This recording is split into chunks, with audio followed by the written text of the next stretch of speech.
Cave um buraco 4×3.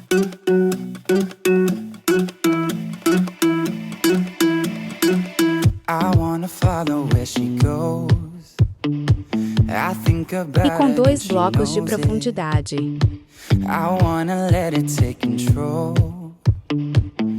Agora presta atenção para não errar. Esse pó de redstone vive aqui. Tijolo em cima e uma alavanca em cima desse bloco. Agora um bloco em cada lado da redstone.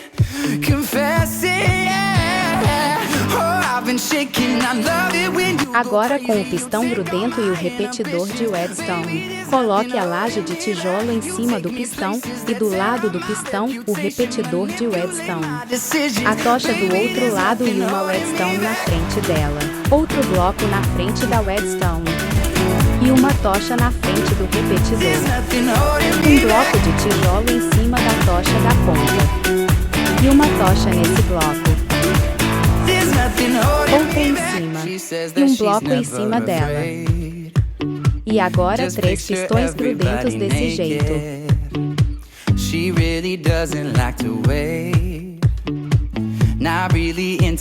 Netherrack para o fogo. Ejetor em cima do pistão com isqueiro. Em cima da Netherrack, desculpa. Agora está pronta, mas falta decorar.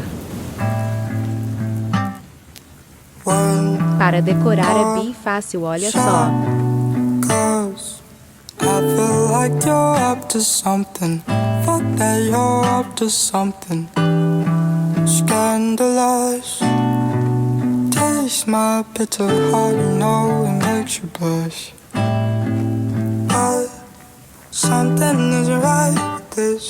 Happiness and the attention you don't listen. You've been giving, you've been spending all your time on the line. Oh, oh, oh, yeah, yeah.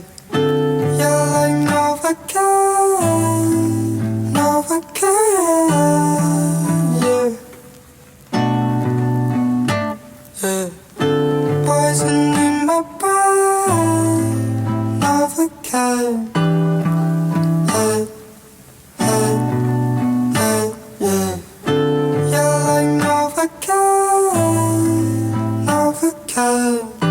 Overdosing over you, got me feeling like a movie.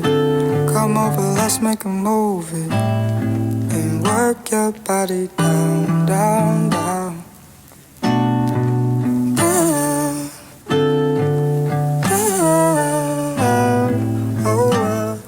Prontinho, agora você tem uma passagem secreta.